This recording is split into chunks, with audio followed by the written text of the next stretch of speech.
呢座喺青衣南荒廢咗好多年嘅太古漆油廠，大家有幾多認識？好多人都喺外面影過相，覺得佢好神秘，好有廢墟 feel。但係今日我哋唔係普通嘅城市探險，我哋要用科技將佢由外到內解剖一次。方法好簡單，首先用無人機圍住佢飛幾轉，從唔同角度影低幾百張相，然後開一個新 project，將所有相一次過導入 Odin Drone 嘅電腦版軟件，揀返 Drone Mapping Manager， 跟住就係見證魔法嘅時刻。呢個唔係一個普通嘅 3D 模型，佢係一個有靈魂、有數據嘅 Digital Twin。有咗佢，我哋可以做好多平時估都估唔到嘅事。第一，建築結構分析。你睇，想到客個面積喺模型上面框一框，數據即刻出嚟。個窗框實際尺寸係幾多？屋頂嘅傾斜角度，所有嘢都無所遁形。第二，環境植被掃描。廠房周圍啲樹木同雜草生到亂晒龍，邊啲樹最高？邊度嘅植被最密？喺模型上，佢哋嘅高度、位置全部數據化，對於將來做安全評估或者清理規劃都極之有用。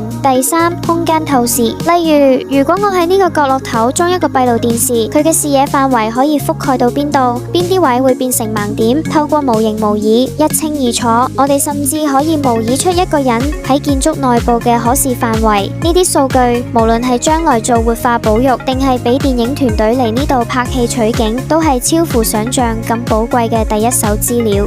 所以話無人機 3D 建模唔單止係將廢墟複製出嚟咁簡單，而係將一個被遺忘嘅物理空間變成一個可以無限分析、充滿可能性嘅數據庫。我係小歐，關注我睇多啲無人機嘅知識。